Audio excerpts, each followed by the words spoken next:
진실한 기도로 날마다 우리 삶을 주님께 드리는 우리의 복된 걸음 될 수 있기를 소망합니다. 한국 갤럽이 2025년 12월에 성인 1000명 정도를 대상으로 행복에 대한 인식 조사를 했다고 합니다. 여기에서 누구와 함께 있을 때 가장 행복한가 질문을 했는데, 여러분 누구와 함께 있을 때 가장 행복하다고 답변을 했을까요? 가족이 58.1%로 압도적인 1위였습니다. 연인이 19%, 친구는 12%였다고 해요.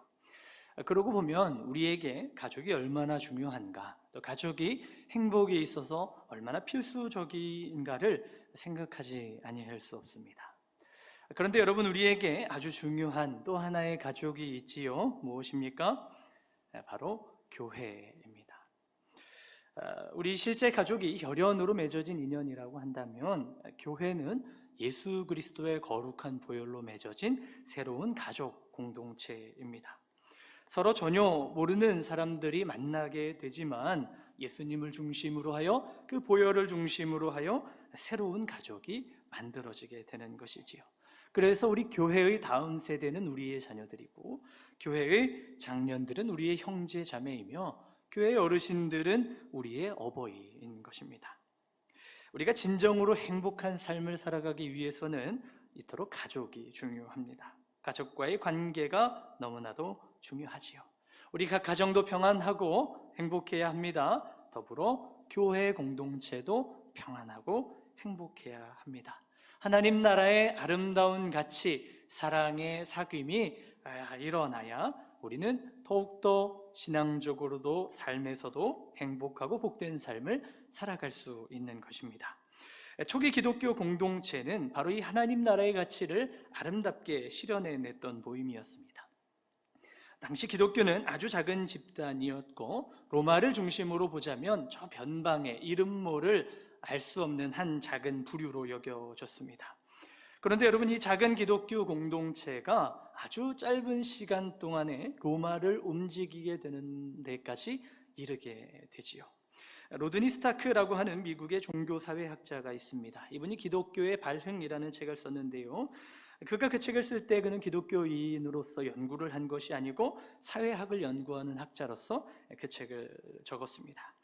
그런데 그가 그 책에서 초기 기독교의 폭발적인 성장에 대해서 소개를 하고 있어요. 그에 따르면 주 40년경에 기독교인이 약 1000명 정도 되었다고 보고요, 주후 100년에는 약 7500명, 200년에는 20만 명, 300년에는 650만 명까지 이렇게 추산을 합니다. 10년에 40% 정도의 성장률을 보였다고 이야기를 합니다. 물론 그의 이야기는 역사적인 사료로 기록되어 있는 것은 아닙니다만, 기독교가 로마 세계 안에서 급성장했다는 것은 부정할 수 없는 사실입니다.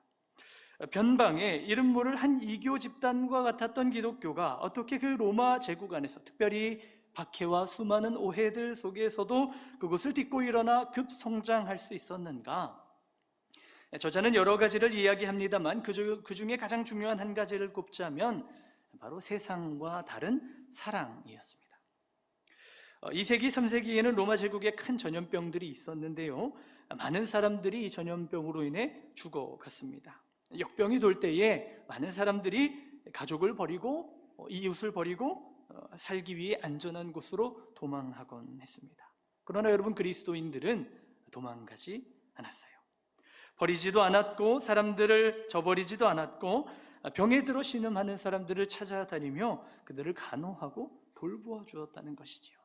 그 사람이 남자건 여자건 로마인이건 유대인이건 부자이건 가난한 사람이건 구분하지 않고 생명을 살리는 일에 성심을 다한 것입니다. 때로는 그렇게 전염병에 걸린 사람들을 도와주다가 본인도 병에 걸려서 죽게 되는 일들이 있기도 했습니다. 그러나 여러분, 그것이 두려워서 생명을 구하는 일을 포기하지 않았습니다. 그들에게는 하나님 나라 소망이 있었기 때문에 두렵지만 생명 구하는 일에 헌신할 수 있었던 것이죠.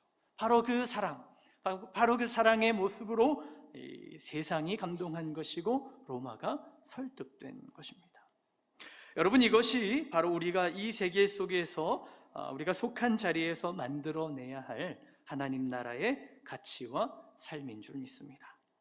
오늘 본문 말씀은 그 하나님 나라의 정신을 잘 설명해 주고 있는데요, 본문의 배경은 이렇습니다. 예수님께서 공생의 사역을 이제 마무리하시면서 예루살렘을 향해 나아가고 계십니다. 여러분, 예수님이 예루살렘으로 가신다는 것은 무슨 의미이지요? 십자가를 지러 가신다는 것입니다. 죽으러 가신다는 것이지요. 세상을 살리기 위해 자신의 생명을 내어놓는 길을 향해 걸어가는 그 여정에 주님이 서 계십니다. 그래서 주님은 제자들에게 3번이나 순환당하실 것을 예고하셨지요. 인자는 고난을 받고 죽임을 당할 것이다. 여러분, 이렇게 3번이나 순환 예고를 하신 것은 예수님의 삶의 지향이 무엇인지를 보여주는 것입니다. 나는 예루살렘으로 가지만 영광을 위해 가는 것이 아니다. 죽음을 향해 내려가는 길을 걸어가고 있다. 나는 반드시 낮은 곳으로 가서 반드시 생명을 구해낼 것이다. 그 예수님의 삶의 걸음과 지향을 분명하게 전해주고 계시는 것입니다. 그러나 그렇게 3번이나 순환 예고를 하시면서 그 길에 서 계신 예수님을 제자들은 이해하지 못하지요. 특히 오늘 본문 바로 앞에 3번째 순환 예고가 있고 그 다음에 일어난 일이 세베대의 아들들인 야고보와 요한이 예수님을 찾아와서 이야기하는 장면입니다. 3번째 순환 예고 후에 야고보와 요한이 예수님을 찾아와서 하는 말이 자리를 부탁하는 것이지요. 예수님, 영광 중에 주님이 보좌에 앉으실 때에 그 좌우편에 우리를 좀 앉혀주십시오. 야고보와 요한의 이야기를 들은 다른 제자들 화가 머리끝까지 났습니다. 아니, 우리도 이렇게 3년 동안 같이 고생했는데, 우리도 저 높으신 예수님 옆자리 앉고 싶은데 니들이 뭐라고 선수를 치느냐, 화가 난 것입니다.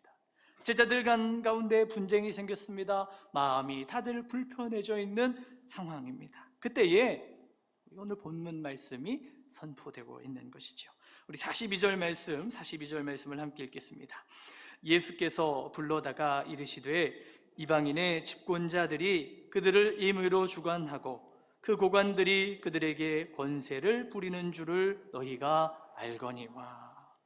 예수님께서는 세상의 일반적인 모습을 보여주십니다. 이방인의 집권자들, 고관들, 그들의 삶의 방식이 무엇인가?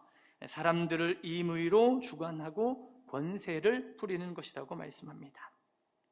이 말씀을 세번역 성경은 이렇게 번역하고 있는데요, 그래서 예수께서는 그들을 곁에 불러놓고 그들에게 말씀하셨다. 너희가 아는 대로 이방 사람들을 다스린다고 자처하는 사람들은 백성들을 마구 내리누르고 고관들은 백성들에게 세도를 부린다.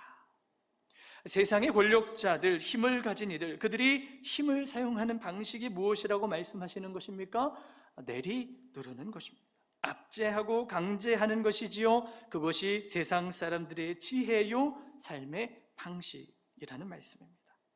그렇습니다. 여러분, 세상은 마치 정글과도 같아서 어떻게든 삼켜지지 않기 위해, 어떻게든 지지 않기 위해 스스로 높이 올라가고자 합니다. 정글은 어쩌면 양반일지 모르겠습니다. 인간 세계는 더욱 고약해서 높이 올라가고 사다리를 걷어차 아무도 올라오지 못하게 만드는 것이 이 세속 세계의 질서이고 지혜이며 힘의 논리이지요. 그래서 예수님께서 말씀하시는 것입니다. 본문 33절, 34절입니다. 너희 중에는 그렇지 않을지니 너희 중에 누구든지 크고자 하는 자는 너희를 섬기는 자가 되고 너희 중에 누구든지 으뜸이 되고자 하는 자는 모든 사람의 종이 되어야 하리라. 너희들은 그렇지 않아야 한다. 하나님 나라는 그런 것이 아니다. 섬기는 자, 종이 되는 자가 하나님 나라를 이룰 수 있다고 말씀하시는 것입니다. 그런데 어떤 분은 이 말씀을 읽으면서 이렇게 이해하기도 합니다. 아하, 천국에서 큰 사람은 섬기는 사람이로구나. 천국에서 으뜸인 사람은 종이 되는 사람이로구나. 그럼 이제 나는 섬기는 사람, 종의 모습을 가져봐야 되겠다. 그러면 천국에서 더 큰 상을 받을 수 있을 테지. 여러분, 더 큰 보상을 받기 위해 섬김을 하는 것에 대해서 혹시 어떻게 생각하십니까? 과연 하나님의 나라는 그러한 곳일까요? 여러분, 우리가 세상에서 열심히 섬기면 섬길수록 천국에서 소유할 땅의 평수가 넓어지는 것입니까? 우리가 이 세상에서 종이 되면 종이 될수록 천국에서는 더 높고 영광스러운 자리에 앉게 되는 것일까요?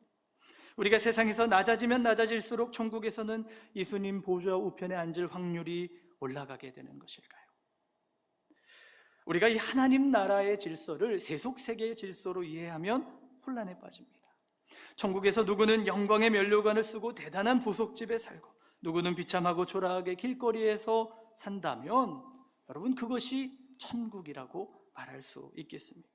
우리가 기대하고 우리 주님께서 예비하신 천국의 모습이 맞을까요? 이렇게 생각하는 것은 천국에 대해서 오해하고 있기 때문입니다. 이 세베대의 두 아들들이 생각했던 방식으로, 또 이 세상의 방식으로 천국을 생각하고 있기 때문이지요. 천국에서도 더 높이 올라가야지, 천국에서도 더 큰 부자가 되어야지, 천국에서도 더 영향력 있는 존재가 되어야지, 그렇게 생각하기 때문입니다. 여러분, 그것이 아닙니다. 천국의 가장 큰 상급은 대궐집이나 높은 자리나 물질적 보상이 아닙니다. 여러분, 그렇다면 무엇이 우리에게 천국의 가장 큰 상급일까요? 그것은 하나님 한 분뿐입니다. 하나님만이 우리의 가장 큰 상급이요, 천국의 가장 큰 상급인 줄 믿습니다. 아브라함에게 하나님 말씀하셨지요. 내가 너의 상급이다. 모든 복보다, 모든 물질적인 것보다 가장 위에 계신 분이 하나님이시고, 하나님을 소유하고 하나님과의 교제를 누리면 그것은 가장 아름다운 상급이 되는 것입니다. 높은 산이 거친 들이 조막이나 궁궐이나 내 주 예수 계신 곳이 그 어디나 하늘나라, 우리가 고백하는 것 아니겠습니까? 주님이 계신 곳이, 주님과 함께하는 곳이 하늘나라라고 믿는다면 우리는 천국에서 더 큰 집, 더 큰 자리, 더 높은 자리, 더 많은 영향력이 사실 필요하지 않는 것입니다. 주님만 있으면 됩니다. 이것이 우리의 고백이어야 하는 것이지요. 오늘 말씀은 주님께서 무엇을 가르쳐 주시는 것입니까? 세속세계는 질서는 그렇지만 내가 만든 나의 세계는 그렇지 않다. 하나님 나라의 가치와 질서를 보여주시는 말씀입니다. 무엇이 진정으로 큰 것인가, 무엇이 진정으로 으뜸인 것인가를 알려주시는 말씀이지요. 너희 중에 누구든지 크고자 하는 자는, 예수님은 크고자 하는 마음 자체를 부정하지 않으십니다. 우리에게 크고자 하는 마음이 있다는 것을 알고 계시지요. 그러나 그 방향을 다시 잡아주십니다. 얘들아, 정말로 큰 것이 무엇인 줄 아느냐? 진짜 큰 게 무엇인 줄 아느냐? 섬기는 것이다. 으뜸이 되고 싶은 우리의 마음을 주님이 아십니다. 그 마음 자체를 부정하지 않으시지요. 그러나 주님이 다시 물으시는 것입니다. 얘들아, 정말로 으뜸인 일이 무엇인 줄 아느냐? 종이 되는 것이란다. 하나님 나라의 질서와 가치를 새롭게 보여주고 계시는 것입니다. 주님께서 이렇게 말씀을 통해 하나님 나라의 질서를 가르쳐 주셨는데도 오늘 우리의 삶과 또 기독교와 교회 안에는 세속적인 힘의 논리가 많이 들어와 있음을 부정할 수가 없습니다. 사회적으로 지위가 높으면 교회에서 더 존경을 받습니다. 재정적으로 풍족하면 교회에서 더 대접을 받습니다.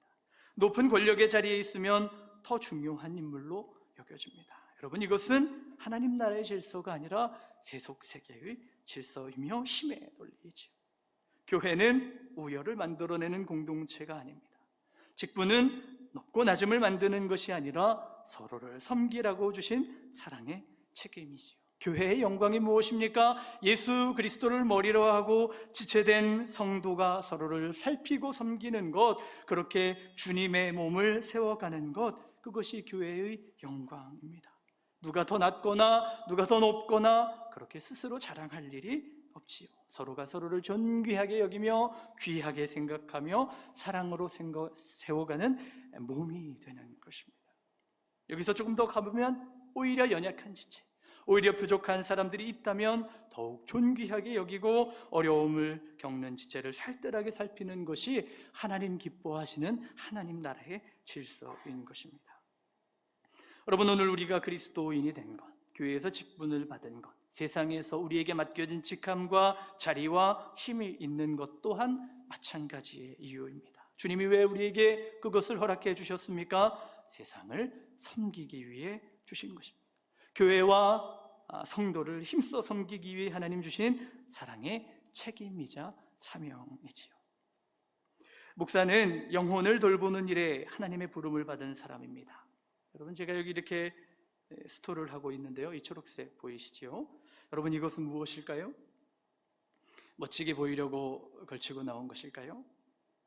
아닙니다. 이 스톨은 안수받은 사역, 특별히 성례와 말씀에 대해 맡겨주신 직무를 나타내는 것인데요, 흥미로운 것은 여러 교회 전통 안에서 이 스톨이 멍에로 이해되어 왔다는 것입니다.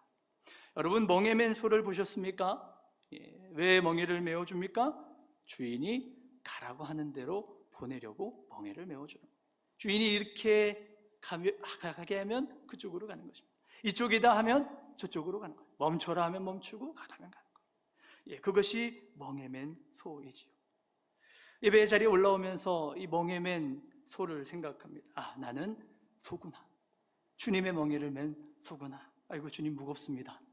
주님의 뜻을 전해야 할 텐데, 하나님 하고 싶으신 일을 하게 해야 할 텐데, 주님의 마음을 잘 전달해야 할 텐데 부족한 나를 도와주십시오. 두렵고 떨리는 마음으로 멍에를 메고 걸어가는 것입니다. 교회에서 받은 직분도 마찬가지입니다. 그것은 성도를 섬기기 위해 생명을 살리기 위해 주신 하나님께서 주신 사랑의 책임입니다. 더 높아지는 것이 아닙니다. 힘을 자랑하기 위함이 아닙니다. 유명해지기 위함도 아닙니다. 낮아져서 겸손하여져서 주님을 섬기고 주님의 몸된 교회를 섬기고 세상을 섬기라고 맡겨주신 거룩한 사랑의 직분입니다. 오늘 우리가 이 세상의 논리, 힘의 논리를 교회로 가지고 들어오면 안 됩니다. 도리어 하나님 나라의 질서, 하나님 나라의 가치를 우리 공동체에서부터 시작하여 이 세상으로 퍼뜨려 가야 하는 것이지. 우리에게 힘이 있다면 그것으로 섬기는 것입니다. 우리에게 지혜가 있다면 그것으로 생명을 살리는 일에 사용하는 것입니다. 어떻게 해서든 주님의 몸된 교회가, 주님의 세계가, 이 나라가, 우리가 서 있는 이 땅의 모든 사람들이 회복되고 주님 앞에 돌아올 수 있도록 사랑으로 섬겨가는 것, 그것이 오늘 우리에게 힘을 주시고 자리를 주시고 모든 것을 주신 이유와 목적입니다.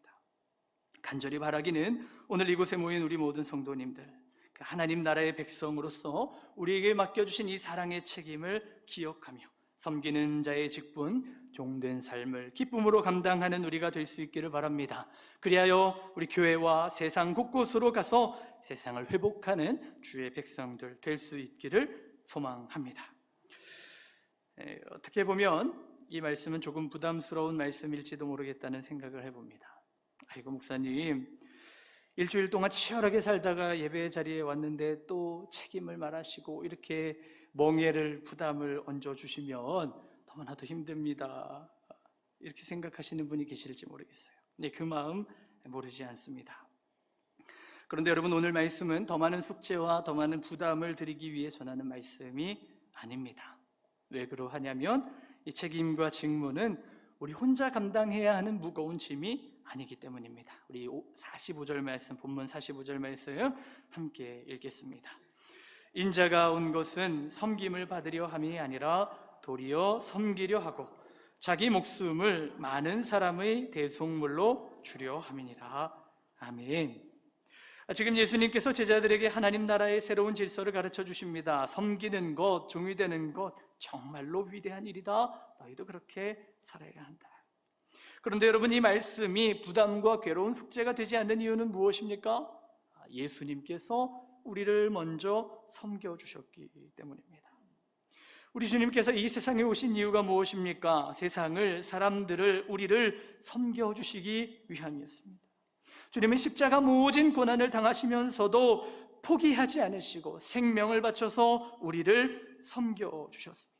그 사랑의 은혜와 헌신 덕분에 오늘 우리가 여기에 있는 것이죠. 죄와 절망과 두려움과 사망에 매여 있는 주의 백성들을 회복시켜 주시기 위해 우리 주님은 대속물, 대신 속죄하기 위한 제물이 되신 것입니다. 오늘 우리가 낮아질 수 있는 이유, 섬기면서도 즐거워할 수 있는 이유, 종이 되어서도 기쁘게 살아갈 수 있는 이유는 우리를 먼저 섬겨주신 주님의 사랑이 우리와 함께하고 있기 때문입니다. 오늘도 그 주님께서 우리에게 사랑할 수 있는 능력을 공급해주고 계시기 때문입니다. 여러분, 사랑할 능력은 우리가 만드는 것이 아니라 주님이 주시는 것입니다. 겸손히 섬기는 힘은 주님께서 주시는 것이고 종이 되어도 기쁠 수 있는 마음 또한 주님이 주시는 것입니다. 우리가 억지로 쥐어짜서 스스로 해내야 하는 의무와 숙제가 아니라 주님이 주시는 사랑 안에서 기쁨과 감사와 사랑으로 섬길 수 있는 일이 되는 것입니다. 혹 여기에 많이 지친 분이 계실지 모르겠습니다. 저는 힘이 없습니다. 저는 섬길 수 있는 힘도 없습니다. 아무것도 할 수 없습니다. 혹 그렇다면 그 마음 그대로 주님 앞에 나가시면 됩니다. 주님, 저에게 힘이 없습니다. 억지로 힘을 내라는 것이 아닙니다. 쥐어짜서 의무를 다하는 것이 아닙니다. 주님, 나를 도와주십시오. 그렇게 고백할 때에 주님이 사랑할 능력을 주시는 것입니다. 섬길 힘을 주시는 것입니다. 주시는 그 은혜만큼 우리가 섬기며 사랑하며 살아가면 되는 것입니다. 예수님께서 말씀하셨습니다. 나는 마음이 온유하고 겸손하니 나의 멍에를 메고 내게 배우라. 그리하면 너희 마음이 쉼을 얻으리니 이는 내 멍에는 쉽고 내 짐은 가벼움이라 하시니라. 아멘. 우리 주님은 세상 권력자들처럼 악독하셔서 힘으로 내리누르고 강제하시는 분이 아니십니다. 너 내가 맡긴 일 왜 제대로 해내지 못하느냐 다그치고 채근하시는 분이 아닙니다. 도리어 힘을 공급해 주시고 위로를 더하여 주시고 사랑을 주시면서 이 세상을 우리가 서 있는 땅을 하나님 나라로 바꾸어 갈 수 있도록 힘있게 도와주시는 분이 우리의 하나님이십니다. 여러분, 오늘 우리가 이 말씀을 기억하며 우리에게 주신 자리에서 섬김의 자리를 향하여 기쁘게 나아갈 수 있기를 소망합니다. 우리에게 주신 힘을 가지고 압제하거나 내리누르는 데 사용하지 않고 통제하거나 조종하는 데 사용하지 않고 온유하신 주님의 성품을 닮아 그 사랑으로 섬기며 세워가며 나아갈 수 있는 우리가 될 수 있기를 소망합니다. 우리는 살아가면서 저마다의 힘을 갖게 됩니다. 부모에게는 부모의 힘이 있고 직장에서는 직책의 힘이 있고 돈에도 힘이 있고 지식에도 힘이 있고 말에도 힘이 있습니다. 공동체에서도 우리에게 맡겨진 직분과 영역이 있지요. 중요한 것은 얼마나 큰 힘을 가졌느냐가 아니라 그 힘으로 무엇을 할 것인가입니다. 우리는 힘으로 사람을 누를 수도 있습니다. 그러나 그 힘으로 사람을 일으킬 수도 있습니다. 말 한마디로 사람을 무너뜨릴 수도 있지만 말 한마디로 생명을 살릴 수도 있습니다. 우리 주님께서는 당신의 모든 힘을 남김없이 세상을 살리고 우리를 살리는 데에 사용해 주셨습니다. 그 주님께서 오늘 우리에게 말씀하십니다. 너희 중에는 그렇지 않을지니. 세상을 살리며 살아가는 것입니다. 세상을 회복시키는 주의 백성이 되라는 것입니다. 사랑하는 성도 여러분, 섬김은 세상을 살리는 힘입니다. 종이 되는 것은 세상을 일으키는 능력입니다. 오늘 우리가 그 예수 그리스도의 사랑과 섬김을 기억하며 우리에게 주신 삶의 자리에서 우리에게 주신 힘을 가지고 교회와 세상과 성도를 살려내는 주의 백성 될 수 있기를 바랍니다. 겸손히 낮은 곳으로 나아가 우리 주님처럼 사랑으로 섬겨갈 때 우리가 선 땅이 하나님의 나라가 될 것이며 하나님의 뜻이 하늘에서 이루어진 것처럼 우리의 삶의 자리에서도 아름답게 이루어지게 될 것입니다. 주님을 의지함으로 이 한 주간 세상 속에서 생명을 살려내는 섬김을 하는 저 우리 모든 성도님들의 삶의 자리가 될 수 있기를 간절히 바라고 기도합니다.